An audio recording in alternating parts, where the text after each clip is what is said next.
tiene rock. Tiene rock. Y nosotros te lo demostramos ahora. ¿Querés rock? Demostralo. Esas canciones que no podés dejar de cantar están acá. Tus oídos piden más. Nosotros te lo damos. Los 80. Los 90. El rock histórico. Clásicos de clásicos. Canciones inolvidables. Temas históricos. ¿Cuándo toca tu banda favorita? ¿Cuándo sale el disco de ese cantante que seguís a todos lados? Conciertos, escenarios, giras, estudios, discos. Amigos de FM del Rock Argentina, estamos como siempre con las entrevistas del rock, conociendo bandas y artistas de Argentina, de Latinoamérica, del mundo. Hoy tenemos un artista de México, él se llama Diego Benjure, o Benjure, él me va a corregir si lo pronuncié bien o mal. Previo a esto le estaba preguntando su apellido, pero bueno, ya lo estoy diciendo al aire. Integrante de la banda Los Yerberos, una tremenda banda de México. También vamos a hablar un poco de su música. Y bueno, lo tengo del otro lado del Niña, desde un lugar hermoso, muy conocido turísticamente, que es Cancún. No sé si ubican los oyentes, pero bueno, lo tenemos desde ese paradisíaco lugar. ¿Cómo estás, Diego? Así es, acá andamos. Hola, César. Hola. Primero que nada, muchas gracias por la invitación. Me hace muy feliz pues tener la oportunidad de estar en tu espacio y hablándole a gente que está tan lejos, allá 10,000 kilómetros de donde estoy yo, y que me des esta oportunidad de platicar con tu audiencia y contigo, pues te lo agradezco muchísimo. Sí, bueno, primera vez que está Diego. Como Diego Benjure, como Diego de Los Yerberos, banda que estaba viendo los archivos hoy, les cuento a los oyentes, y hemos pasado canciones de Los Yerberos allá por el 2016, 2017, 2018, si es que no tengo mal anotado los archivos, porque hay un hermoso lío acá en los archivos de la radio, pero en fin, hemos pasado, pero no hemos ahondado de dónde era la banda, ¿viste? Y bueno, hoy por hoy sabemos que Los Yerberos son de México. Mira, te digo más, te agrego una cosita, Diego, y ya estamos. Me parece que el material de Los Yerberos en su momento nos compartió un oyente de México, me parece. Nosotros a veces anotamos los archivos que recibimos, y hoy estaba curioseando a ver si teníamos algo de Los Yerberos y teníamos una de las canciones. Pero bueno, en fin, esa es la pequeña anécdota que agrego. Te lo cuento acá, Diego, al aire. Pues fíjate que hayan como que ha habido una resurrección. Ahora nosotros dejamos de tocar en el año de 2001.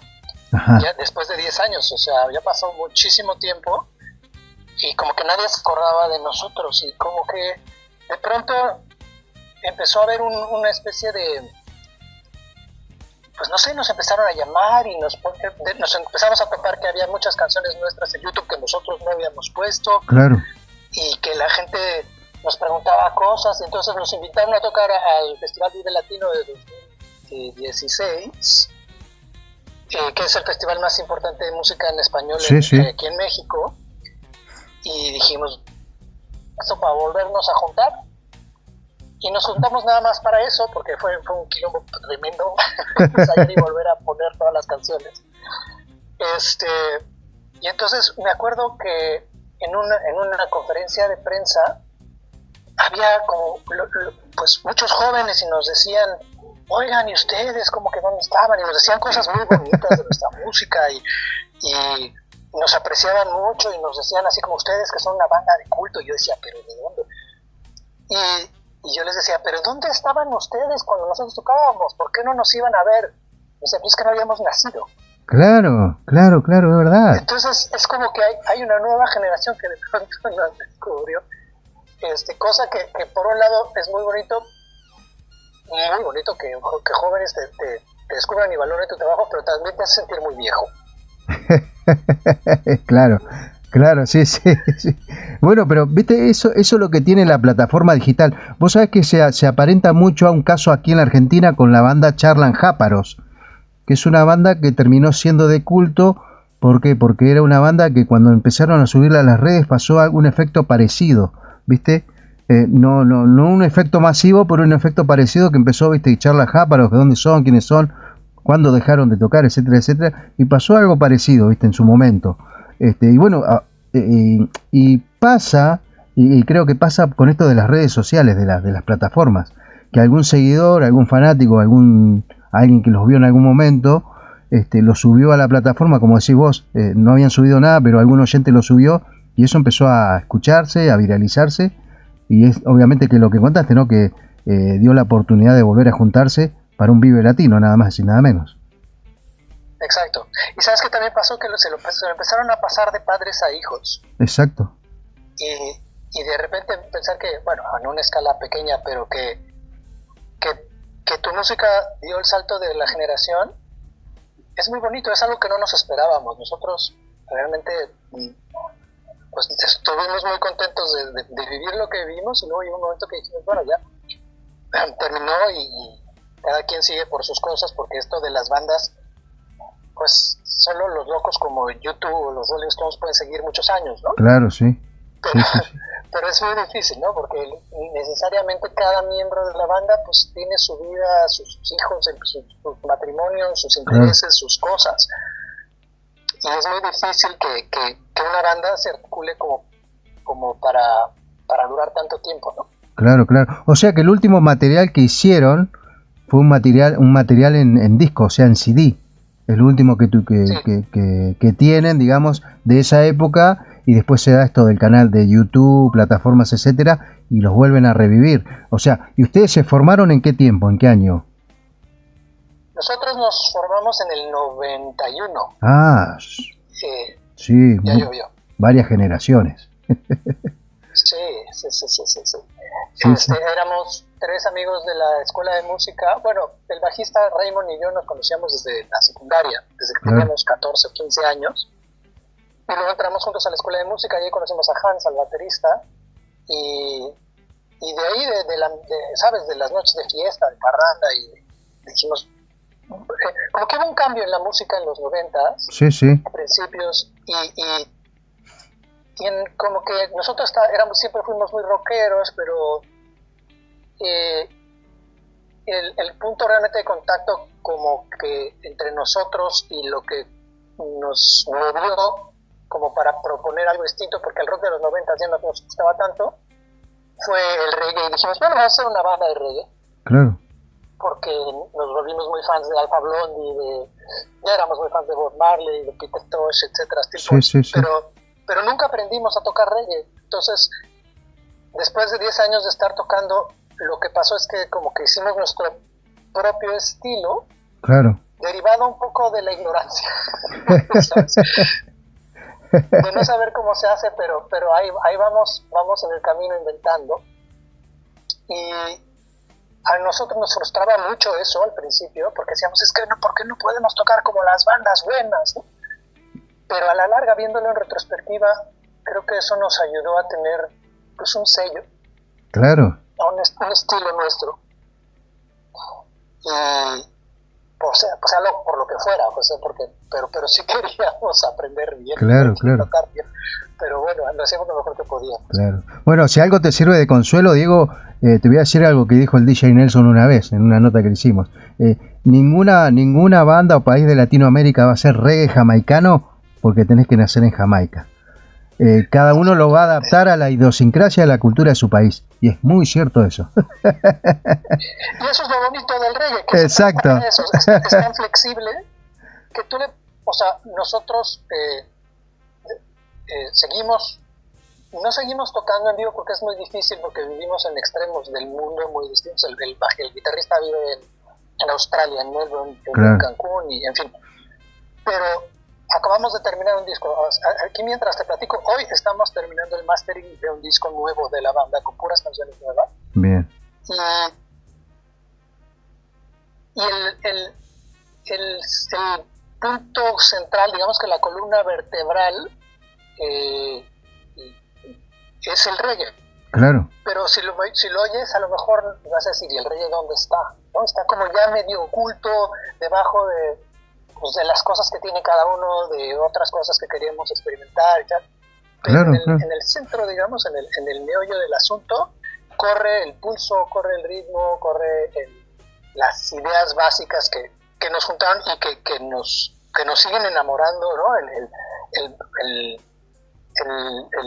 La cadencia, el bajo, la manera de acentuar, la manera de construir las melodías, una serie de cosas ahí están todavía.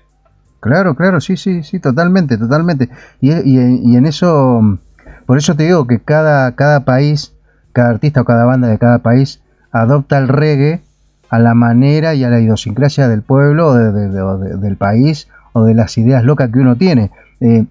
Por ejemplo, tenés a Caligaris, que parece una banda de ska, pero no es una banda de ska, porque hace ska y hace un ritmo que se llama cuarteto, que es de la provincia de donde ellos salieron, fusionan todo eso, pero también puede encajar como una banda de reggae, pero de reggae latino.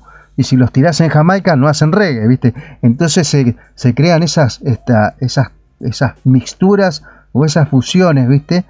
Que solamente los latinoamericanos la podemos fusionar. De un rock, un reggae, un ska, una cumbia, algo psicodélico, algo ecléptico, algo chícharo. Tenés de todo, ¿viste? Para fusionar. Exacto. En Latinoamérica. Y más ahora que tenemos acceso por internet a ver cualquier música del mundo, pues todavía más, ¿no? Hay una cantidad de información pero fíjate que siempre a mí me gusta mucho la historia porque nosotros estamos acostumbrados a oír que en el Caribe pues es la música de los esclavos liberados y de la diáspora. Claro. Es una música africana que floreció en el Caribe, también con la influencia del soul y etcétera. Pero es muy bonita la historia que paralela, que de regreso en la costa occidental de África, durante los 60s y los 70s tenían radios de onda corta y la gente oía la música cubana y la música caribeña. Y entonces los africanos empezaron a hacer bandas de son cubano, pero en África. Claro. Y entonces hay como esta historia de las raíces que van volando de un lado a otro y se van reprocesando y se van reciclando y van agarrando cada vez un sabor diferente y así evoluciona la música, ¿no? Todo el tiempo. Es súper bonito. A mí eso me encanta, ¿no? Claro, sí, totalmente. Por ejemplo, hoy les cuento a los oyentes que estábamos intercambiando música con Diego y le pasé a un artista que ha estado en entrevista con nosotros, que es Cienfuegos de Panamá. Y Cienfuegos es un artista de Panamá. Él nació casi con los pioneros como El General y todos ese dancehall, todas esas cosas latinas, bien latinas. Y él hizo una mixtura de música electrónica con un poco de reggae, con un poco de pop, un poco de rock, un poco de folclore panameño. Y es una cosa tremenda, ¿viste? Que podemos fusionar los latinoamericanos. Lo mismo pasa en Perú con las bandas de reggae, que mezclan los instrumentos folclóricos, las guitarras chichas psicodélicas de la clásica cumbia de la peruana, que es de la selva, esa tipo los mirlos. No, hay unas cosas muy interesantes, bandas que tienen una capacidad de fusionar música, artistas también obviamente, pero todo fusionado con los ritmos latinoamericanos, de la mano del reggae. Somos, ¿no? Perdón. Sí, no, terminaba ahí, de la mano del reggae, decía. Como que los latinoamericanos somos muy así, ¿no? Lo notas en la comida también, ¿no? Claro, todo el tiempo estamos como fusionando y trayendo y ponle y esto y quítale y puedes hacer un viaje culinario paralelo a un viaje musical, a lo mejor desde la Tierra del Fuego hasta el Río Bravo y no vas a repetir nada, ¿no? O sea, vas a ver cómo evoluciona todo y todo es diferente, pero a la vez todo se relaciona, ¿no? Claro. Bueno, México tiene referentes como La Maldita Vecindad, Café Tacuba, bandas que fusionan distintos estilos, hasta ska. Bueno, El Gran Silencio. Mirá si no hay bandas de fusión en México, ¿no? Y cómo que es... Incluso dentro del reggae. Sí, dime. Por ejemplo, Rastrillos. Que para mí es una de las bandas más importantes de México. Siempre se planteó esta fusión desde su principio, entre el reggae y las raíces, ¿no? Yo creo que todas las bandas como que de alguna manera... a mí me tocó vivir, no soy de la primera generación del reggae en México, creo que es como de la segunda, ¿no? Antes de nosotros había una banda que se llamaba Splash, Claro. Y luego estamos de la siguiente generación, Rastrillos, Antidoping, Herberos,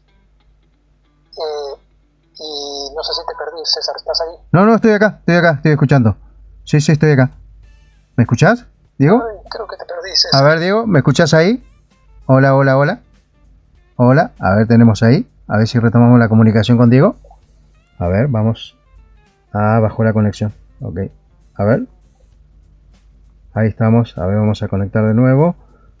A ver, ahí. Ahí estamos. Esto está sucediendo. A ver si lo tenemos a Diego de nuevo. Ahí está. Diego, ¿me escuchás? Ahí está. Perdón, no sé ahí está. Pasó, bajó la conexión. No, bajó la conexión de internet. Creo que fue aquí, no he chequeado, pero puede haber sido aquí. Bueno, cosas que pasan en las notas, pero igual hagamos de cuenta que no pasó nada. Igual ustedes pertenecen al movimiento reggae, de los 90, pero te dejo seguir, que estaba buena la idea que estabas contando. No sé dónde se cortó la historia, pero bueno, estaba yo hablando como de las primeras dos generaciones de claro. reggae. Y como que en los 90 empezamos Rastrillos, que como los más grandes, luego nosotros y Antidoping, que Antidoping ahorita es la banda, yo creo, de reggae más potente en México. Sí. Y cada uno siempre tenía su idea de fusión, su idea de cómo incorporar su realidad y su música. Antidoping tuvo una parte, por ejemplo, Antidoping tiene una sección muy potente que viene del jazz, de la escuela del jazz, ¿no? Sí. Pedro, por ejemplo, es un gran baterista y es un baterista de jazz espectacular, ¿no? Y en fin, hay como una gran riqueza y variedad. Y yo imagino que alguna vez tuvimos la ocasión la fortuna de ir a tocar a Colombia y conocer algunas de las bandas colombianas, y nos quedamos perplejos de la potencia y de la belleza del reggae colombiano que había, ¿no? Entonces, yo creo que esa es una música que es muy fácil, que aunque nunca es muy mainstream, nunca ha sido como un género brutalmente popular, así que arrase y llene estadios, por lo menos en México, pero es una música que te arraiga pronto, ¿no? Como una plantita que la gente la va adoptando, y la gente que la quiere mucho, y la va incorporando a sus recetas, ¿no? El reggae empieza a estar ahí. Sí. Y se empieza a convertir en parte del recetario de toda la música que hacemos en Latinoamérica, mal que bien. Sí. Es como que el reggae no tiene prejuicios a la hora de escucharse. Exacto. Lo escuchas desde un metalero hasta un punky, hasta la persona que escucha cumbia, rancheras, la música más el folclore, pero el reggae lo pones y es escuchable, es bailable y disfrutable también, si le queremos agregar más cosas. Claro. Pues es que tiene yo creo que la música afrocaribeña en general es muy amable, es muy sensual. Claro. Creo que te estoy perdiendo. No. Y entonces apela mucho al baile y a lo cachondo y a las cosas sabrosas de la vida. Entonces no le gusta eso. Sí, totalmente, coincido. Te decía hoy que ustedes son una banda del movimiento de los 90, junto a Antidoping. O sea, casi que un movimiento importante en los 90 del reggae, que creo que el reggae no estaba fuerte, o no había muchas bandas de reggae en los 90. Hago esta pequeña aporto esto de lo que más o menos me contó Pepe Grela en su momento cuando hicimos la nota. Creo que el movimiento empezó ahí en los 90, un poco fuerte, del reggae mexicano. Así es, empezamos eso como entre el 90 y el 90 y... Bueno, empezamos en principios de los 90, Rastrillos, Antidoping y nosotros, y entonces se dio entre las bandas, entre los músicos y la gente que estaba alrededor de la música y que colaboraba con nosotros de muchas maneras, empezó a surgir un poco a partir de los Rastrillos esta idea de hacer un movimiento rasteca, le llamaban, ¿no? Sí. que tenía que ver con que en México en ese momento era un hervidero sociopolítico muy interesante, porque se estaba fraguando un cambio. Claro. Un cambio y había momentos de choque, ¿no? O sea, en el 94 empieza la revolución zapatista, empieza a caerse y a desmoronarse el partido hegemónico que llevaba 70 años en el poder, lo que le llamaban la dictadura perfecta. Empieza a haber muchos cambios. Sí, sí. Y el reggae, por un breve momento, como que de pronto quiere convertirse en vanguardia, o sea, en ser portavoz de este cambio, o un actor, digamos, dentro de la cultura, y tratamos de acompañar y de asociarnos mucho en ese cambio, y estábamos muy ahí en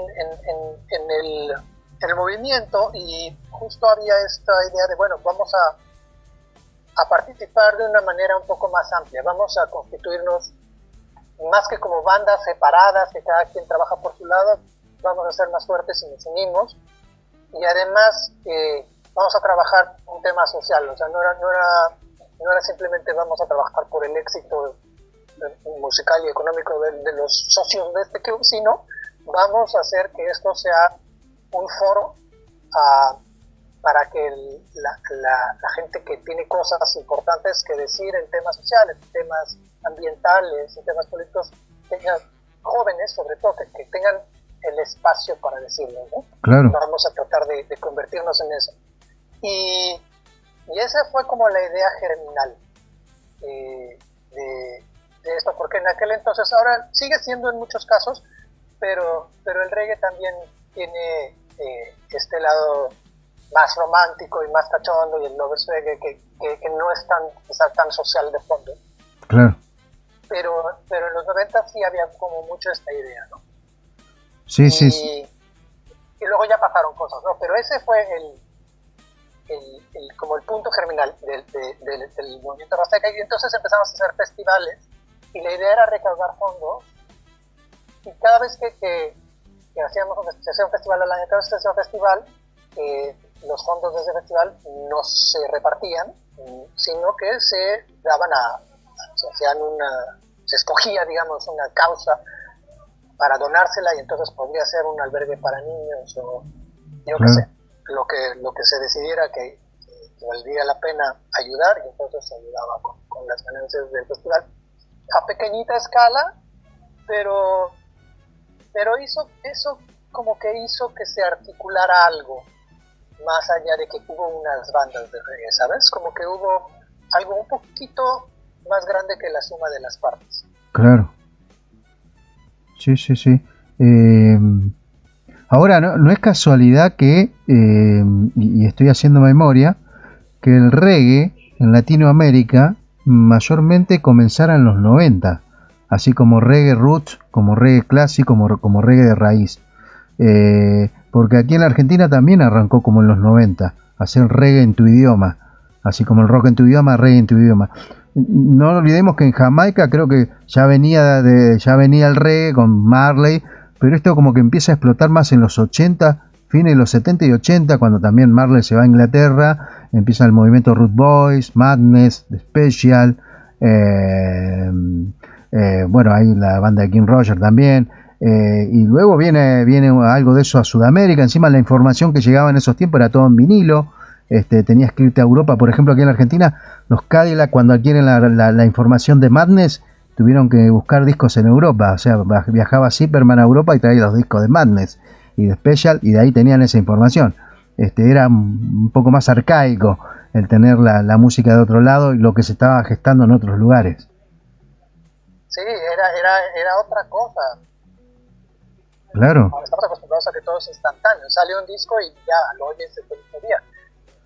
En aquellas épocas íbamos con 10 años de retraso, 5 años de retraso. O sea, cuando empezaban a llegar las novedades, era porque alguien se había movido y había ido a Europa, o si no, porque pues, poco a poco empezaba a invadirnos la música, sobre todo europea, porque la americana nos llegaba muy rápido, ¿no? Claro. Pero las cosas interesantes de Europa siempre se tardaban mucho más en llegar, y entonces siempre había, ¿sabes? El bar underground que tenía el DJ holandés que todo el tiempo claro. Aquí había un bar muy importante, chiquitito, que se llamaba el Tutti Frutti, que era un bar underground muy importante en los 80, y el DJ era belga, y él se iba pues varias veces al año a traer música. Entonces si querías saber qué estaba pasando, pues ibas al Tutti a ver qué onda, y era muy bonito porque el Tutti Frutti estaba perdido en una zona así rasposa de la ciudad. Claro. Y iba de todo tipo de público. Iba desde la gente que estudiaba en las universidades privadas así de mucho dinero, hasta la gente que vivía en el barrio, más barrio, los punks de veras, los punks. Sí, sí. No los punks de chicks, sino los punks ¿sabes? Los que de verdad eran de barrio. Y todos convivíamos ahí en el Tutti. Claro. Pacíficamente, oyendo la música que nos ponía el Dani, con las cervezas muy, muy baratas, y allí íbamos, y de ahí salió, por ejemplo, Café Tacuba. Claro, sí, es verdad. Sí. Café Tacuba salió de ahí, y entonces había como pequeños puntitos, ¿sabes? En la ciudad, que como que eran los pequeños oasis donde los jóvenes de aquella época nos juntábamos a los que teníamos cierta avidez por las cosas nuevas, ¿no? Claro. Ahora, Diego, ustedes cuando arrancan Yerberos me decís que querían hacer reggae, tenían cierta información. ¿Qué información tenía? Ponele de las bandas de los 90 de reggae, de la banda de los 80, de los 70, porque me imagino ponerle que tocar algo reggae de los 70 con el ritmo de batería de los 70 llevado a la actualidad de los 90, quizás ahí donde estaba difícil el asunto y por ahí era más fácil hacer algo más original o lo que pudiera salir. Quizás pienso yo que pudo haber sido por eso también que... Es que no teníamos mucha información. Claro. Te cuento que el bajista, Raymond y yo, pues veníamos más como del New Wave. Ah, claro, también estaba el movimiento New Wave, tenés razón. Hans, él era el baterista de la banda, originalmente era guitarrista de una banda de metal, de una de las bandas de metal más potentes de México, y él era el guitarrista líder. Y nos conocimos en la escuela de música y él dijo, no, es que yo tengo ganas de tocar la batería. Y tengo ganas de tocar la batería de reggae. Y entonces eso marcó mucho el sonido de la banda, porque su manera de tocar la batería es como de guitarrista, no sé si se entienda, pero es como que él tiene es un gran guitarrista, es buenísimo, pero tiene el hemisferio guitarrístico, lo controla, ¿sabes? Entonces su manera de componer la batería es desde ahí. Claro. Entonces eso le da un estilo muy particular. Y luego el reggae fue el punto de encuentro. Como teníamos estos gustos musicales tan distintos, Hans se la pasaba tratándonos de inculcar a Sepultura y a Slayer y esas bandas, y nosotros le decíamos, no, pero oye, Talking Heads mejor, o sea, entonces el punto que encontramos de encuentro fue el reggae, porque un día íbamos mucho a agarrar, en el coche de Hans nos íbamos a la playa, hacíamos viajes así, de pronto de fin de semana, nos subíamos al coche y nos íbamos, pues 4 o 5 horas a la playa, y un amigo de Hans le prestó Jerusalem de Alpha Blondie, y eso lo oíamos, y ya obviamente oíamos mucho a Bob Marley, pero fue el Jerusalem de Alpha Blondie, que es un disco debe ser de principios de los 80, sí. El que nos encandiló. Y luego a la escuela de música vino a dar una masterclass esta banda jamaiquina que se llama Chalice, y ellos también nos terminaron de encantar, y luego un día fuimos a un concierto donde estaba Delroy Morgan y Jimmy Vision y Chalice y no me acuerdo qué más, bueno, Splash obviamente, y dijimos, no, pues vamos a hacer una banda de reggae, o sea, nos volvimos locos. Pero eso era todo lo que conocíamos, y después conocimos a Steel Pulse. ¡Qué banda! A Peter Tosh, pero cuando conocimos a Steel Pulse nos explotó la cabeza. No, tremendo. Steel Pulse fue estos son nuestros papás. Una de mis bandas favoritas. De estos queremos aprender. Una de mis bandas favoritas, Steel Pulse.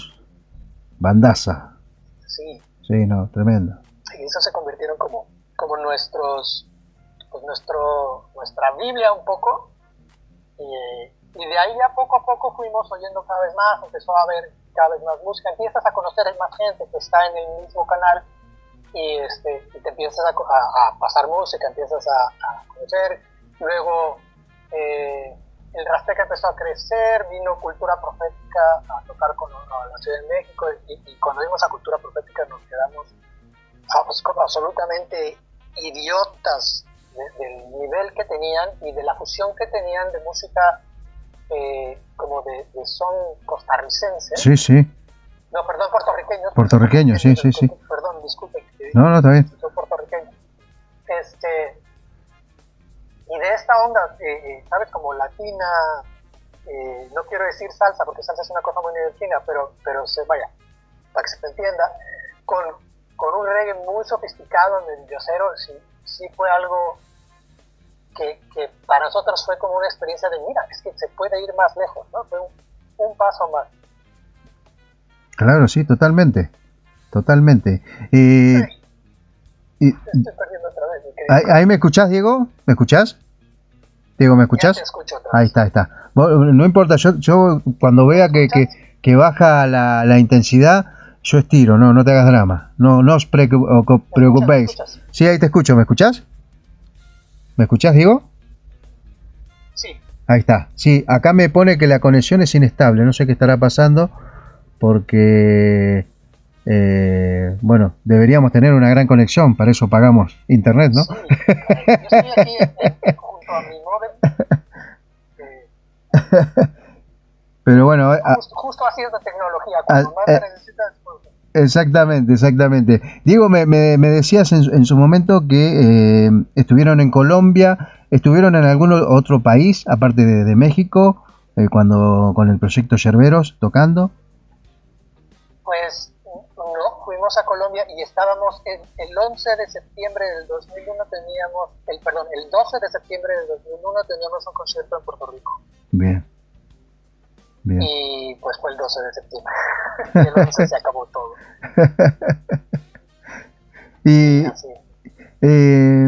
Pero bueno, la historia finalmente se creó, la banda existió, dejaron material, disco, lo redescubrieron gracias a las plataformas digitales. Eso es muy positivo, pero muy positivo.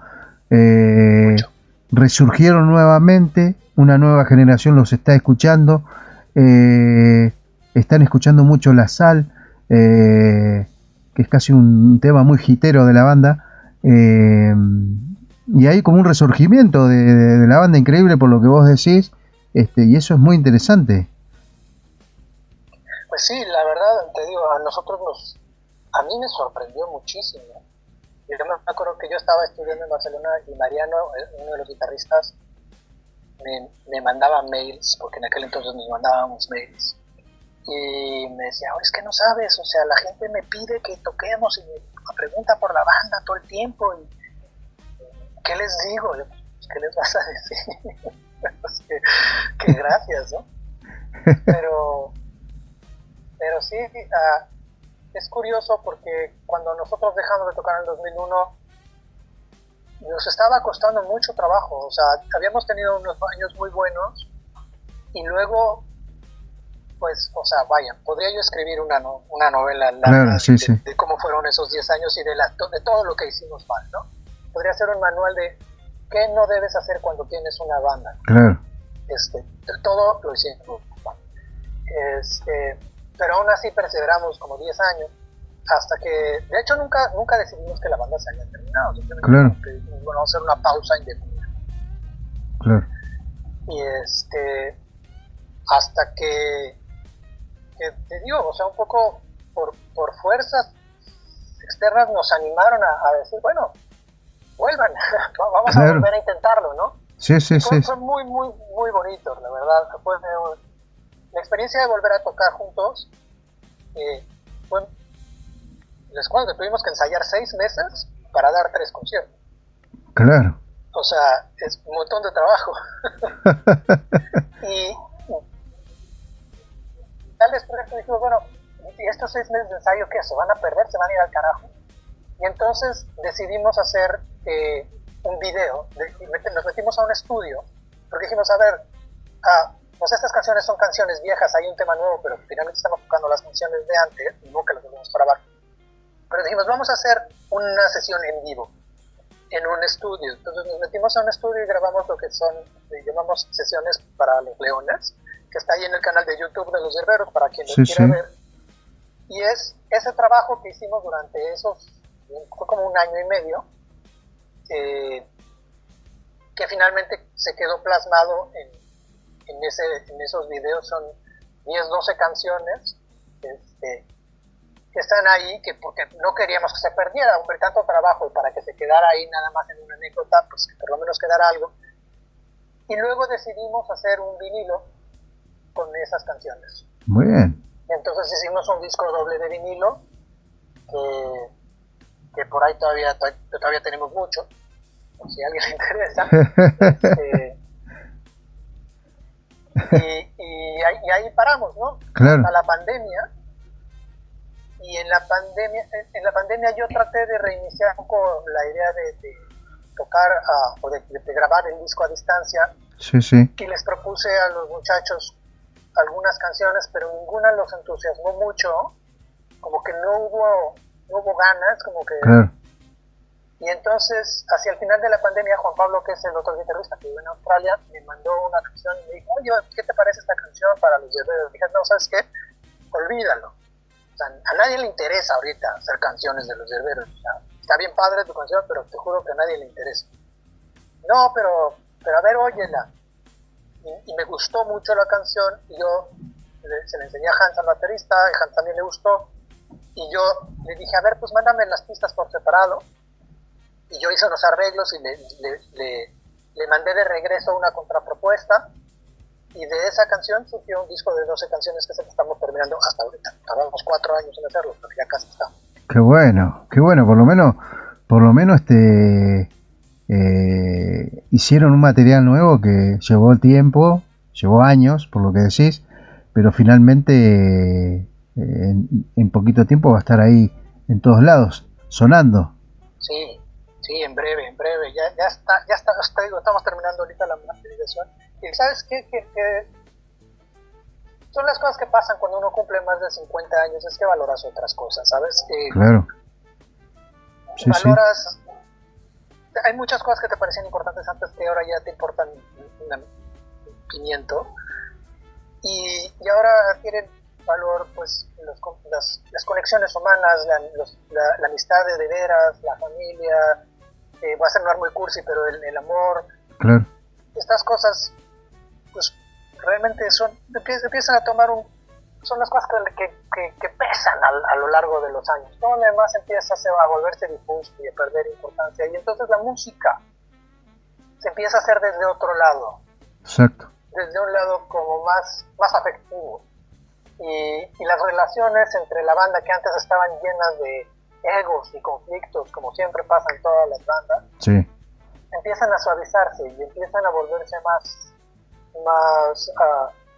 compasivas, más tolerantes, más amorosas. Entonces la dinámica cambia mucho, pero yo creo que necesariamente hay que envejecer un poco para darse esa oportunidad. Y yo soy muy feliz de que nos dimos la oportunidad de seguir con esto, ¿no? De no dejarlo, porque es lo que más nos gusta hacer en la vida. O sea, si ahorita nadie nos escucha el nuevo disco, pues nos pondría un poco tristes, no voy a decir que no, pero ya el placer de haberlo hecho y de haber trabajado juntos, todas las horas que nos pasamos charlando y riendo y llorando y recordando, bueno, ya no tiene precio, ¿no? Eso es maravilloso, después ya valió la vida, ¿no? Claro. Bueno, pero Diego, seguramente lo van a presentar en algún lugar al disco, obviamente que van a hacer alguna difusión del mismo, no creo que pasen o lo quieran dejar pasar desapercibido al disco, y creo que aquellos que lo estaban reclamando en una versión en vivo o reclamando algo nuevo de Los Yerberos, finalmente en poquito tiempo eso va a estar cumplido. Pues estamos trabajando para para que lo pueda disfrutar la mayor gente posible y para hacer pues el evento como se merece, ¿no? Claro, sí. Todavía no tenemos una fecha de lanzamiento, yo creo que va a ser a mediados del año que viene, por ahí de la primavera. La primavera en este hemisferio empieza en marzo. Claro. Y pues por ahí, creo que para la primavera ya estaremos saliendo. Bien. Es buena fecha igual, la primavera. Es un buen comienzo también ahí, para escuchar un poco de música nueva. Así que me parece que es bastante correcta la idea de presentarlo por ese tiempo al disco. Pues la primavera es así como el tiempo de renacer, ¿no? Exactamente. Así que vamos a ver si florecemos nosotros. Pero bueno, también haces cosas solistas, más allá de Yerberos, tenés algunos trabajos solistas también. Te estoy perdiendo un poco. ¿Ahí me escuchás, Diego? ¿Me escuchás ahí, Diego? ¿Ahí me escuchás? Hola. Tenemos algunas dificultades con internet, esto suele pasar. Vamos a ver ahí si retomamos con Diego. Hola, Diego, ¿me escuchás? Vamos a ver si lo escuchamos ahí a Diego. Vamos a tocar y a llamar de nuevo. Ahí está, ahí vamos retomando. Ahí estamos retomando, son cosas que pasan. Igual, esto no te hagas drama, que esto se corta y se edita, no pasa nada. Viste cómo es la magia no de la televisión, pero de la radio también tiene su magia. Buenísimo. Yo pensaba que estábamos en vivo y estaba muy preocupado. No pasa nada. Igual, cuando hemos salido en vivo también han pasado estas cosas y la remamos en dulce de leche, no pasa nada. La gente comprende ya. Exacto. Esto puede pasar. Pasan los vivos, a veces en los shows, que la guitarra se corta la cuerda, que no sale el bajo, que se corta el audio de la voz. ¿Cómo no van a pasar una cosa así? Que si no pasa, sí. Claro. Siempre. No, pero retomando lo que te preguntaba hoy era que también estabas haciendo cosas como solista, música como solista, como Diego Benlliure. Pues es que llegó un momento hacia el final de los últimos años de los Yerberos, como que yo tenía pues, inquietud de hacer otro tipo de música y que no encajaba en el perfil de la banda, ¿no? Como reggae o que quizá tampoco era música para tocarse en vivo. Empecé a tener mi estudio en mi casa y empecé a hacer experimentos. Y entonces ahí empecé un proyecto que se llama Exocet, que según yo era un nombre muy original y resulta que hay como 80 Exocets, pero bueno, Exocet de México soy yo. Pero durante muchos años se quedó en mi computadora, ¿sabes? Desde entre 1999 y 2018, o sea, casi 10 años, hice 8 discos que no publiqué, que se quedaron en mi computadora. Y luego, después de ir a mucho psicoanálisis, finalmente en el 2018 publiqué mi primer disco solista, o bajo este nombre, bajo este proyecto, y ahora estoy a punto de publicar el cuarto, que saldrá, el primer sencillo sale ahora el 12 de diciembre, y que es como, pues, es música completamente libre y sin compromisos, que hago completamente primero lo hacía mucho para mí, para crecer, para hacer experimentos, para estudiar. Sí. Pero ahora he llegado a la conclusión de que es mi música que es más próxima, la que soy más verdaderamente yo. Claro. Y la publico porque tengo ganas de conectarme con alguien más, ¿sabes? Saber si alguien que la escucha siente algo. Claro. Si logro comunicar con alguien o eso, conectar finalmente.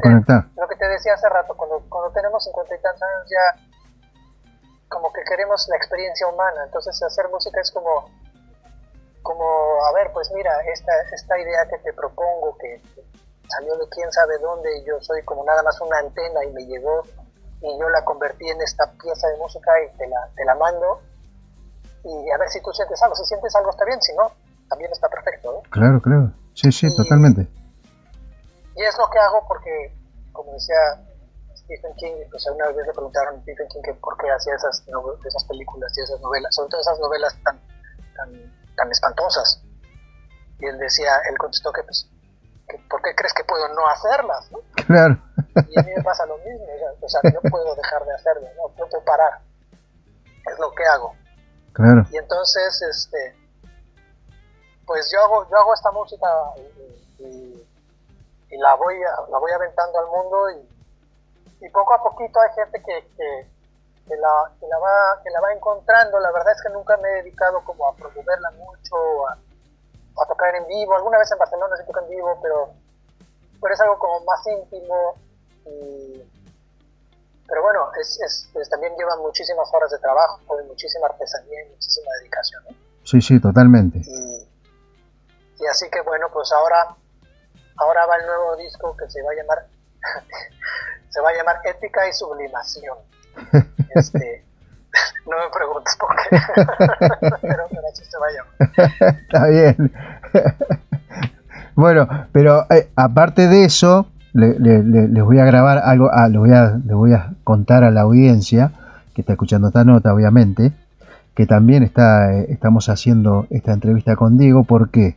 ¿Por qué les voy a contar por qué? Porque Diego está participando de esta locura hermosa que se llama el Reggae Reading Volumen 2, que es un proyecto de FM del Rock Argentina. Ya hicimos el volumen 1, que ya está en las redes, lo están escuchando, se está difundiendo con artistas under de Argentina y 2 bandas mexicanas. Y en este caso el volumen 2 tiene artistas y bandas de México, al 100% mexicano. Y bueno, y uno de los convocados, uno de los que participó y ya mandó su música, es Diego Benjur, quien participó, quien tuvo la posibilidad de tener una de las instrumentales, pistas reading que le mandamos, y bueno, hizo un trabajo increíble que solamente se lo voy a contar con palabras, porque luego van a tener que ir a escuchar el disco para saber qué hizo Diego. Pero bueno, contarles, Diego, un poco cómo fue la experiencia. ¿Qué te pareció esta propuesta? Bueno, a mí de entrada me pareció, o sea, cualquier colaboración ya me parece una cosa fascinante, ¿no? Porque vamos a hablar en otro idioma, sobre todo, sabes que llevo mucho tiempo sin contacto físico con otros músicos. O sea, yo trabajo y produzco desde mi estudio y hace mucho que no tengo esta relación realmente de vamos a hacer un platillo entre varios. Entonces, un día Raz Marcus, un músico de reggae mexicano buenísimo de aquí de Mérida, cerca, me invitó a colaborar con una canción, con un rhythm que había hecho de Burning Spear y con otros músicos mexicanos, y me pareció fenomenal, y entonces colaboré con él. Y luego él me dijo, oye, pues tienes que conocer, y me conoció, sí. Me presentó a Jaco de Fortis Imaginar, y Jaco me habló de ti y de este proyecto que tenías, y me dijo, oye, pues te interesaría. Y yo, pues por supuesto que me interesaría, claro que sí, o sea, ¿cómo no? O sea, si es hacer música y es hacer reggae y hay más gente, feliz de la vida, ¿no? Y entonces tú nos mandaste 4 o 5 readings, 5 pistas, y nos dijiste, hagan lo que quieran. Claro. Y pues yo me lo tomé en serio. Exacto. Pues yo, a ver, ¿qué hago, no? Lo que yo quiera. Y yo estaba pasando por un momento familiar complicado en ese momento, y me costó trabajo arrancar, pero hubo un día que se me alinearon los astros, y en 2 días pude terminar la pieza, y en 2 días la tenía ya finita, como que me empezaron a llegar las ideas una tras otra, y me pasó algo que hacía mucho que no me pasaba, porque como te decía, antes hacíamos como canciones muy políticas y con contenido social y así, y luego dejé de hacerlo. Llegué a la conclusión de que solo hay una cosa que es más difícil de hacer que una canción de amor, que es hacer una buena canción política. Claro. Que tienden a ser como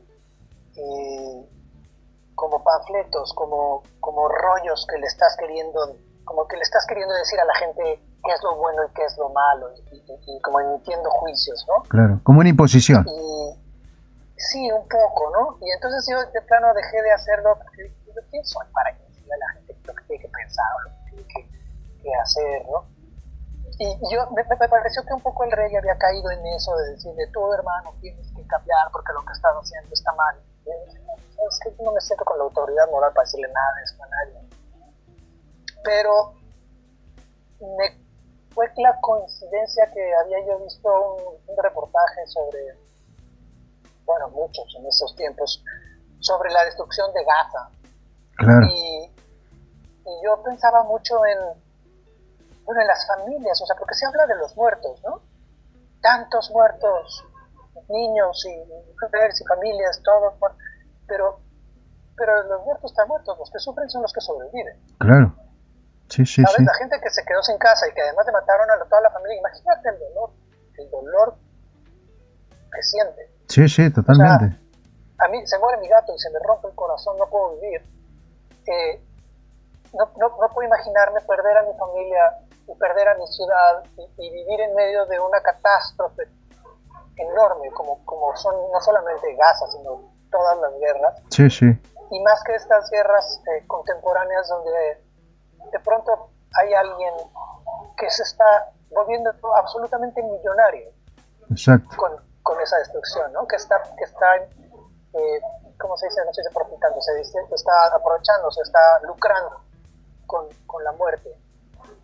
Y entonces estaba yo muy enojado, y entonces pues como que me salió a hacer esta canción como de confrontación, como de decirle a uno de estos ultratrillonarios, pues sí, vives muy bien, pero no te atreves, o sea, nunca te vas a atrever a ver a los ojos a la gente que está muriendo mientras tú o la gente que sobrevive, ¿no? La que claro. está matando a la familia, mientras tú te llenas de dólares, euros o bitcoin o lo que sea.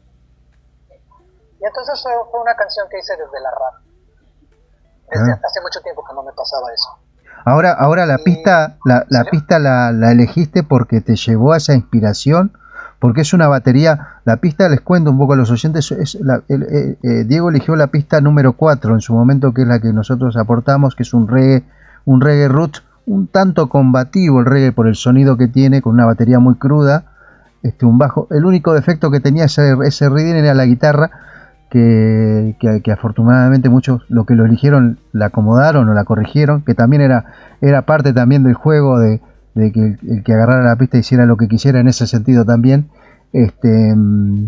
Pero bueno, era un reggae, se convirtió en un reggae no tanto combativo, sino en un reggae muy, muy lindo de escuchar lo que hiciste. Hiciste una gran creación de esa canción, me sorprendió muchísimo. Gracias. Pues te digo que todo salió sin pensar. A mí me gustó mucho el pulso de ese video, porque se me hizo poderoso. Sí, sí, sí. Y a la vez quería evocar, no sé, no lo pensé, todo esto que te estoy diciendo ahorita, sí, sí. te lo estoy diciendo con el diario del lunes, ¿sabes? Como dicen. Claro. O sea, como que siento que la música es un lamento también. Por un lado hay el enojo, pero también hay el llanto, hay la suavidad y la dulzura, porque tiene una parte dulce. O sea, la música, sí. Por un lado, la letra es un poco combativa, pero la música es dulce porque está pensando, está hecha desde la óptica de los sobrevivientes, ¿sabes? Claro. Que de hecho la canción se llama Sobrevivientes por eso. Está hecha de la óptica de la gente normal, de la gente común y corriente, porque no solo, o sea, el caso extremo es la guerra, ¿no? Claro. Pero lo podemos ver en todas nuestras ciudades. Por ejemplo, aquí en México el narcotráfico es un problema muy, muy, muy serio. Y es eso, es capitalismo llevado a sus extremos más rapaces, ¿no? y descontrolados. Y la gente de los barrios, la gente más pobre, sufre muchísimo porque tiene que estar completamente metida en esa economía del narcotráfico, porque no tiene otra, ¿no? Claro.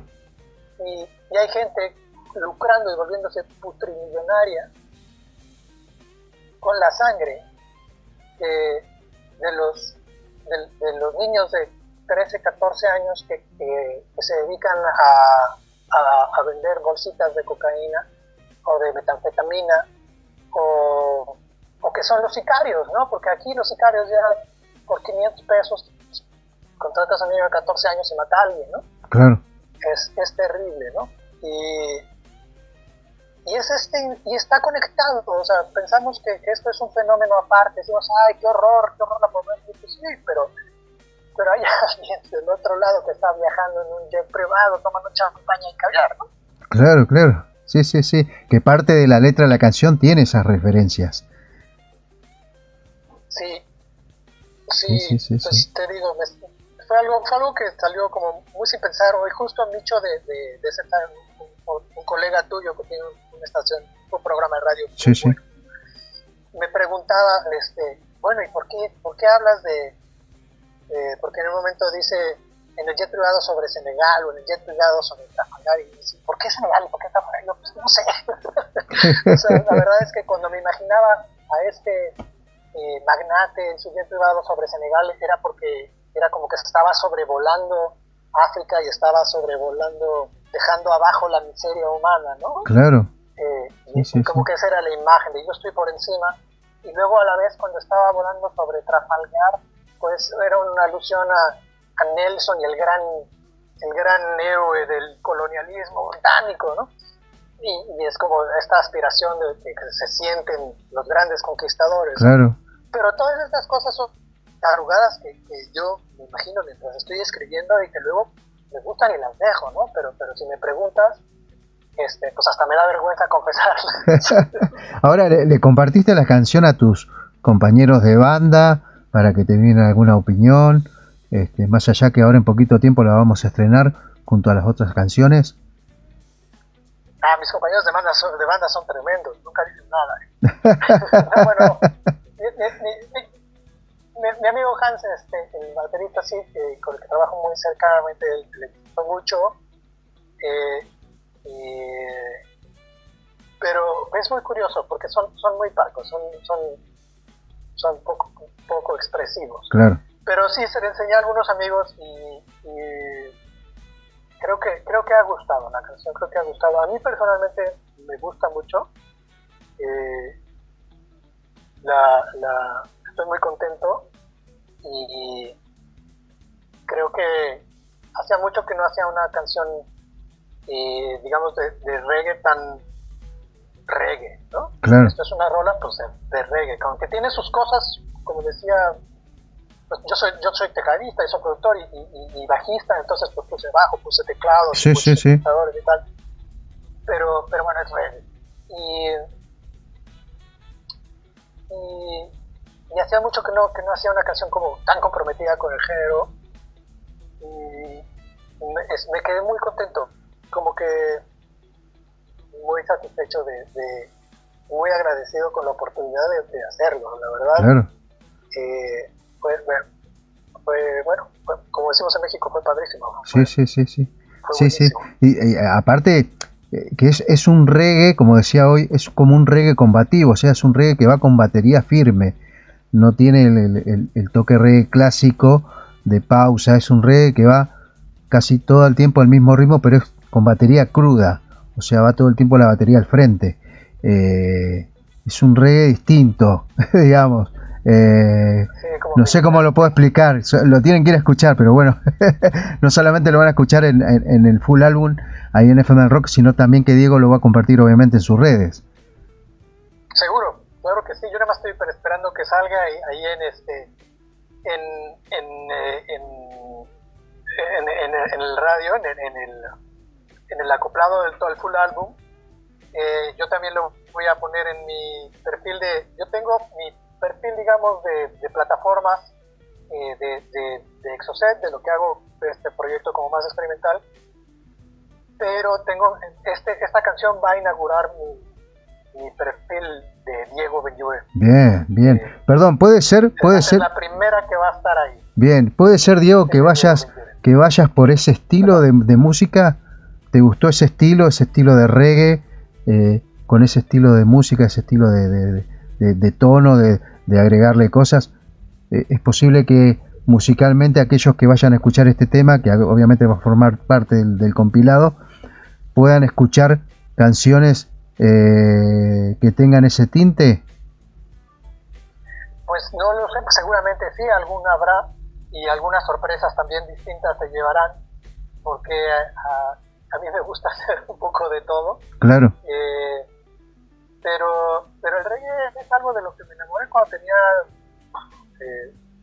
me enamoré perdidamente a los 18 años del reggae, y tengo 55, entonces no creo que me desenamore a estas alturas de mi vida. O sea, va a seguir estando ahí y voy a seguir poniendo temas con más o menos por ese camino, por ahí seguro. Claro, y exploraciones, porque como hablábamos hace rato, me gusta explorar como las fronteras del reggae hacia diferentes lugares, ¿no? Claro. Yo quería hacer, por ejemplo, un disco de reggae sin skanking, pero fracasé. Pensé que se podía hacer. Bueno, toda una cosa teórica de cómo se podría hacer, pero al final dije, no, o sea, la música no se hace desde la teoría, la música hay que hacerla desde el corazón, entonces abandoné ese proyecto. Claro. Salieron buenas cosas de ahí, otras canciones que usé para otras cosas, pero pues no, ponle skanking. Claro, no, y aparte una de las cosas que tiene la canción que hizo Diego, que se llama Los Sobrevivientes, repito, va a estar en el Reggae Reading, que tiene teclas estilo New Wave también, al principio. Tiene una cosita medio New Wave ahí volando. Hay una mixtura interesante, sin dejar de perder el reggae, pero está interesante esa mezcla New Wave, de esas teclas, hay algunos pasajes un poco eclépticos ahí en la canción. No, es interesante el trabajo que hiciste ahí, Muchas gracias, qué bueno que te le parece. Mira, yo admiro mucho a Sting como compositor. Claro. Ya, The Police fue uno de los grupos con los que crecí, y ellos fueron como que los primeros que me enseñaron que el reggae podía ser contaminado, ¿no? Claro. Sí. Porque The Police es muy reggae, pero es como un reggae rock, reggae exacto. pop, así. Entonces, pero además Sting es un gran compositor, es no reprenderle, aunque su música más reciente ya no me resuena tanto, pero él decía que hay que sorprender cada vez un poco al escuchar. O sea, en cada canción que no se que piense que sabe lo que va a pasar, y que cuando crea que va a pasar lo que cree que va a pasar, te lo cambias y dale algo más. Claro. ¿No? Juega un poco con la expectativa y es como una seducción, y vuelve a que tu música sea interesante. Sé generoso con la música, dale a la gente algo más que le enriquezca, que no sea una canción que solamente pasa lo mismo del principio hasta el final, sino haz que se sienta bien, o haz que algo pase interesante, y ojalá te estimule algo que lo haga voltear y decir, mira, ¿qué pasó ahí? ¿No? Es lo que a mí me gustaría hacer. Yo trato de seguir el consejo de él, no sé si lo consigo, pero eso me parece algo muy, muy importante, muy interesante, que trato de hacer en todas mis canciones.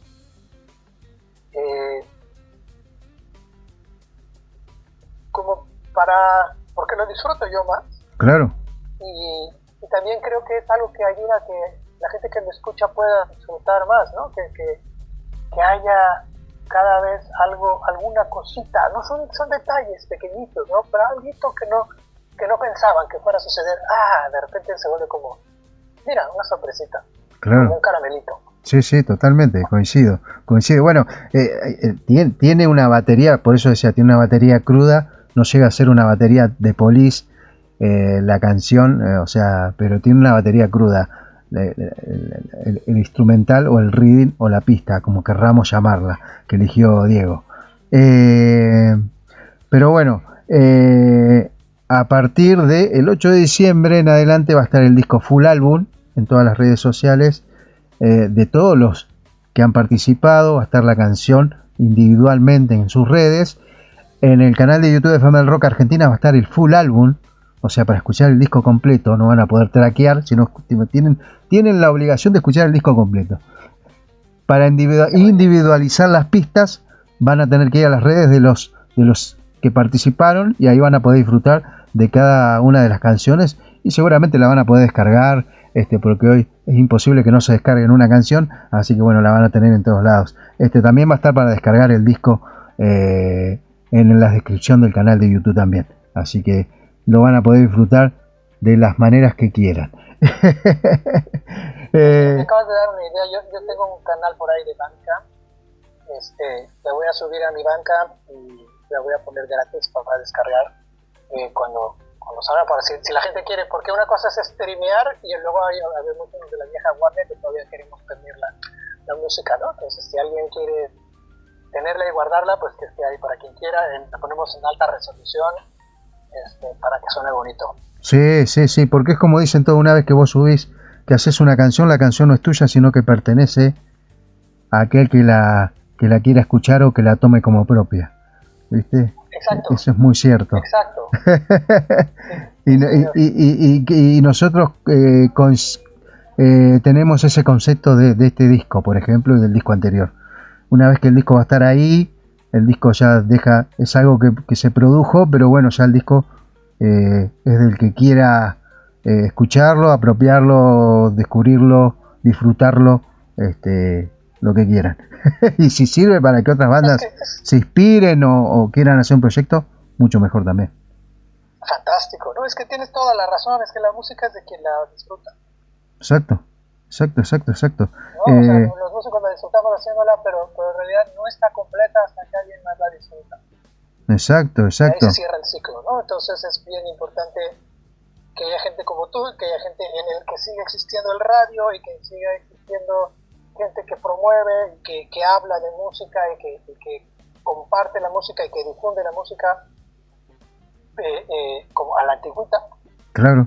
Porque eso lleva disfrute al mundo, o sea, eso es sembrar flores, o sea, eso es llevar alegría al mundo que tanta falta le hace. Exactamente, y creo que el músico o el artista cae cuando hace un show en vivo y ve que están cantando algo que compuso, o sea, es como una satisfacción tan enorme que vos decís, yo la compuse en casa, esta canción escribí esto, y estoy viendo a la persona que la está cantando algo que yo compuse, ¿viste?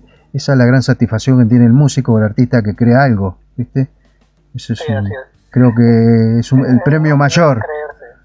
Sí, creo que es el premio. Sabes que lo damos por sentado, se nos hace muy fácil, o sea, ya después de que llevan 10 años y 800 conciertos, te dices, pues están cantando la canción, pero de repente párate a pensar, o sea, la química que tuvo que suceder para que una persona cantara la canción que tú escribiste y todo lo que tuvo que pasar, claro, para que lograras esa conexión con una persona, es fascinante. Claro, y aparte que uno no sabe qué tipo de historia interpreta con esa canción, viste que uno por ahí escribió, no sé, se la escribió como la canción de él mató a un policía motorizado, El Tesoro, que él se la hizo al perrito a la canción, y algunos la tomaron como una historia propia, como un desamor, viste, y se la hizo al perro a la canción, que la esperaba cada vez que llegaba a la casa, viste, y quizás vos escribiste, no sé, La Sal, no sé, inspirado en alguna metáfora que leíste y alguien la apropió como una canción de amor o como algo para una persona que... Hablas de La Sal porque La Sal es una canción que yo escribí cuando murió mi abuelo. Claro. Y mi abuela, mis abuelos se amaron todos ellos, y muy profundamente. Y cuando murió mi abuelo, mi abuela se quedó devastada y yo estuve ahí cuando exhaló su último suspiro, ¿no? Claro. Y es una canción sobre el último suspiro de mi abuela y sobre el amor que se tuvieron mis abuelos. Claro. Y yo creo que por eso es una canción tan potente, porque que todavía resuena, porque viene de un sentimiento muy honesto, claro, porque viene de una experiencia muy fuerte y de yo querer hacer un gesto de amor para mis abuelos. Hice esa canción y entonces eso como que le dio una potencia, una energía a esa música. Y cada quien interpreta su historia, ¿no? Sí, sí. Yo justo el año pasado conté esta historia, no me acuerdo, a alguien de la banda, y Juan Pablo, el guitarrista, me dijo, después de 30 años me vengo enterando que de eso habla esta canción. El guitarrista no sabía de qué se trataba. Claro. Y se había hecho su propia historia. Y para eso es fantástico. Sí, sí, sí, totalmente. Bueno, Diego, invita a los amigos que están escuchando esta nota, donde te siguen, donde te escuchan, donde te buscan, donde se suscriben. Bueno, pues ahora sí que, queridos amigos de la República Argentina, si quieren escuchar, primero los invito a que escuchen a Los Yerberos. Los Yerberos lo pueden encontrar en cualquier plataforma digital, así como Los Yerberos, y ahí están 3 discos que hemos hecho. Pueden escucharlos ahí. Pueden buscarnos en YouTube. Están las sesiones para los leones en video, que están muy bonitas. Y pueden seguirnos en Facebook y en Instagram también como Los Yerberos. Bien. Y luego, a mí personalmente, me pueden buscar como Diego Benlliure. Será más fácil cuando lo vean escrito porque es una cosa muy extraña mi apellido. Pero o pueden buscar, si buscan Exocet les van a salir muchas cosas, porque yo pensaba, sí. yo creía que era muy original. Nos pasó. Le puse Exocet a mi proyecto y resulta que no tanto, y hay muchos. Pero yo creo que si ponen Exocet México, les aparecerá ahí mi música. Yo tengo hasta el momento he hecho 3 discos. Uno se llama Nimoy, como Leonard Nimoy, como el Mr. Spock, porque soy medio nerd, trekkie. El segundo disco que hice en pandemia se llama Tifón, y luego en 2023 pues, saqué otro que se llama Aviatrix, y ahora voy a sacar el primer sencillo del nuevo disco que se llama Cosmética, el sencillo, sale el 12 de diciembre. Entonces, pues también estoy en Instagram, en Facebook como exocet.música en Instagram, en Facebook como no, en Facebook no estoy como Exocet, pero bueno, y pronto habrá un Exocet en YouTube, pero bueno, eso es como bien. Ahí vamos creciendo. Bien. ¿Y los sobrevivientes lo encuentran también en YouTube o lo van a encontrar en YouTube? En Bandcamp dijiste, pero como Diego Benlliure. Sí, como Diego Benlliure, con eso voy a inaugurar mi perfil. En todas las plataformas va a estar en Apple Music, en YouTube, en Deezer, en Spotify, en todas. Perfecto. Todas. Perfecto. Cualquier cosa, se comunican, nos mandan un mensaje a nosotros le linkeamos las redes y obviamente la canción Los Sobrevivientes, si la quieren descargar, escuchar, lo que sea, como va a estar en full álbum, nosotros le pasamos el link de Diego o se la acercamos nosotros, de todas maneras no hay ningún problema con eso. Para eso estamos. Pues muchísimas gracias. Diego, la verdad que ha sido una charla increíble, ha sido una hora de charla, hemos charlado de todo, y creo que se ha pasado volando la hora. Me quedaron muchas cosas por preguntarte, pero seguramente tendremos una segunda oportunidad para hablar un poco más de música, un poco más de todo lo que quería preguntarte del reggae under mexicano, pero bueno, eso va a ser en una segunda parte que seguramente en algún momento la vamos a hacer. Pero más allá de eso, te quiero agradecer tu tiempo, que hayas estado aquí con nosotros, obviamente, y también agradezco tu participación en el disco, en este proyecto, que seguramente va a estar buenísimo, y bueno, un agradecimiento enorme por estar. No, pues ahora sí que el placer es todo mío. Yo soy aquí el que salió más beneficiado de todo. Me invitaste a hacer música, estoy feliz haciendo música, compartimos este reading que tú hiciste, ya somos colegas por ahí, me invitas a tu audiencia, me invitas a tu programa, me invitas a que se me oiga mi voz allá tan lejos donde estás. Muchísimas gracias, de veras, muchas gracias. Y una cosa antes de cerrar la nota, la canción La Sal, que la historia que contó Diego, está girando en la FM del Rock Argentina, en la radio online 24 horas, y una de las cosas que tengo anotado acá, que no lo había dicho y lo voy a decir antes de cerrar la nota, es que estuvo rankeada en el top 10 de FM del Rock. Yo creo que le mandé la captura a Diego, si mal no recuerdo, después me voy a explicar. Sí, me le mandaste, sí. Pero increíble porque la pusimos en una lista de 200 canciones unders de Argentina, de Latinoamérica, de todos lados, y la canción fue despegando y fue subiendo y entró en el top 10. Creo que estaba en el puesto 9 cuando mandé la captura, así que fíjate vos cómo una canción desconocida en estos lugares se empezó a conocerse a través de la radio de parte de nuestros oyentes, obviamente, que son oyentes que escuchan reggae, escuchan rock, heavy, escuchan de todo, hardcore, pero así todos la eligieron y la rankearon en el top 9. Qué bueno, pues no sabes cómo te lo agradezco y te los agradezco a tu audiencia, y que viva toda la música, sea hardcore, metal, cumbia, salsa, reggae, lo que sea, música de vida. Exactamente. Diego, te mando un abrazo enorme, muchísimas gracias por estar, y obviamente que nos vamos a encontrar en una próxima entrevista. Pues con todo gusto. Abrazo también para ti, César. Abrazo grande. Encantado. Abrazo grande. Abrazo. Amigos de FM del Rock Argentina, ha pasado Diego Ben-Liure aquí en FM del Rock en esta entrevista. Obviamente que la entrevista la encontrás en nuestro canal de YouTube, plataformas digitales, redes sociales, en todos lados los vas a encontrar con esta nota, y también obviamente en la radio va a estar la nota subida. ¿Qué más te tengo que decir antes de cerrar la nota? Obviamente escuchen la FM del Rock, escuchen La Sal, que está girando en la radio, y obviamente que Los Sobrevivientes también va a estar girando en la radio. Y bueno, el 8 de diciembre los esperamos a todos a escuchar.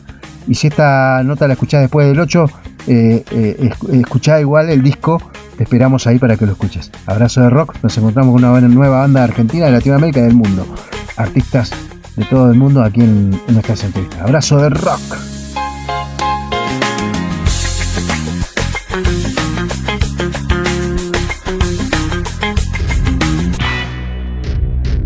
Producido por FM del Rock Argentina.